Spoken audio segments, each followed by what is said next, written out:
have you been? Pretty good. I'm still having trouble with white hands and being worried about germs and so forth. Sorry about my dog. So, He likes to take part in some of these things. How these things start out as quite reasonable concerns and how they sort of take on a life of their own and become maladaptive. Not helpful at all. So we need to, I think, integrate into the way we look at the world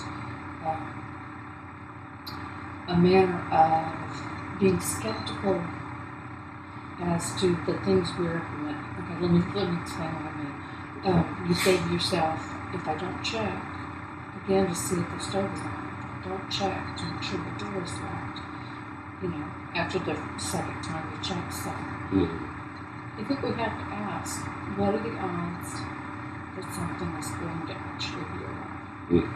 And do you think about that? Do you think, I've checked it twice.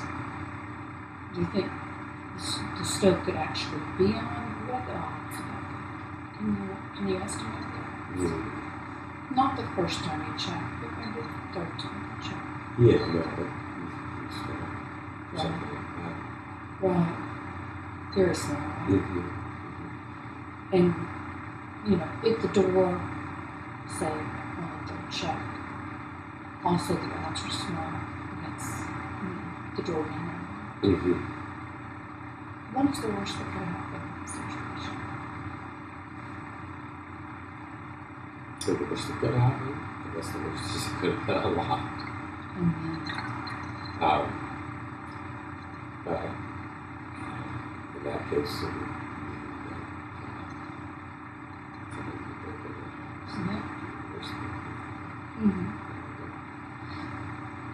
And then what would happen? If someone broke into the house, worst case scenario, they could steal things that are important to me, steal things that are more valuable to us than we can argue. So, those are the kinds of things that we could do at our jobs, I guess, so your imagination is very good at projecting of the things that could happen if you actually fail to accomplish the locking of the house. On the other hand, what we talked about is that it's a very slim possibility that actually having after the second lock or the third lock adequately protected against those dangers. So one thing that would probably be helpful for you to do while we're working on this is practice at home.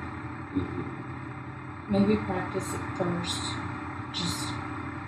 I know that the number of times varies that you'll check on these things. Try to reduce. Try to talk to yourself. And how helpful is this thought going to happen? But if I'm worried about germs, that's like, I have at least 2 points, right, to be confident that it's not going to be that big. So I have to put at least 4. It depends. If you're talking about, I think people survive if they wipe their hands on the floor and it makes so much evil. I think generally they will survive. Germs are generally not that powerful. You told me your worst case scenario was that someone could have AIDS, perhaps, and you would get it from being close to someone with AIDS. Yeah, or some kind of contagious disease. Actually, we focused kind of on the little elephant, didn't we? Yeah. And we talked about if you touch the elephant, you're probably going to feel the need to wash your hands. Right. And it's going to be uncomfortable for you to wash your hands. So, ironically, the best treatment for that kind of conversation you're having with yourself is to practice not touching the elephant. You have to practice not washing your hands after you touch the elephant. How do I do that? Really? Well, first tell me how The anxious. utilization. Yeah. Tell me how anxious the thought of it makes you when you think about touching the elephant and not pushing your hands out into 10 scale. Mm.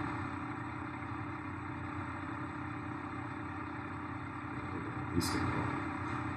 Okay. So let's be conscious of our breathing. Take deep breaths.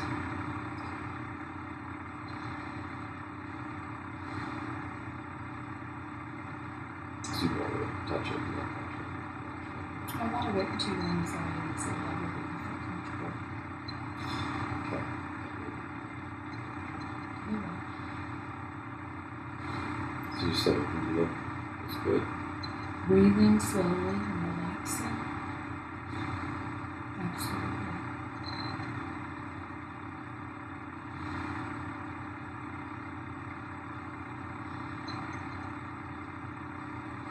You look like you're doing a good job of relaxing. I feel pretty relaxed.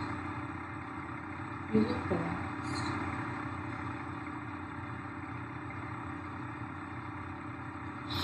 Do you think you might touch the elephant with a finger? I mean, you could possibly just touch it with one finger. And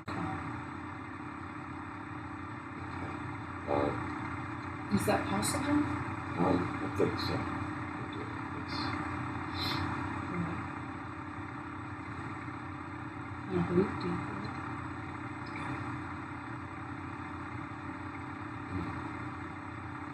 So far, I can tell My finger feels good. what's your anxiety level? At least the second. Keep breathing. It would be higher if I used my index finger than use my right finger. I understand. transfer. I understand. Can you think of some place that you feel safe? Maybe the beach, maybe mountains. Incorporate that with your breathing.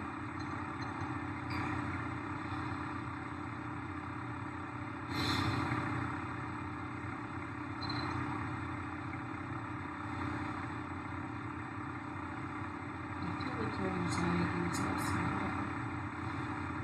Yes, it is. Although your finger still doesn't feel clean. If I think about it, it doesn't feel. Right. Mostly I try to distract myself from it. That's a good thing. And we want to use your thoughts. Because I start thinking about it. Right. So should I just try to forget the finger altogether? Ultimately, yeah. But at this point, try to get your anxiety down so that you're aware of the fact that you've touched the elephant. Nothing's happening. Everything seems out of control. And your mind is in a relaxed state. Absolutely, that was fabulous. Or the things I can try at home too. The things that we want you to try at home are definitely checking lists. Mm-hmm. Set yourself a limit for how many times you're going to check. Say 2. Okay. And then gradually we'll talk about it when it's time to move down to 1. But limit yourself to 2, and remember every time you do that, you've made progress.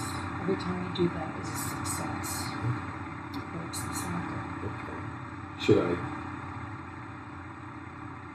record that I'm successful? Is that real? If you document Right. it, that would be absolutely fabulous. You could bring it in and we could talk about it. And I'm sorry I didn't suggest that. All right, I'll try that. Okay. See what happens. All right. I think you did really well today. Okay. Okay. Well, you have a good evening, and I'll see you next week, same time. Okay.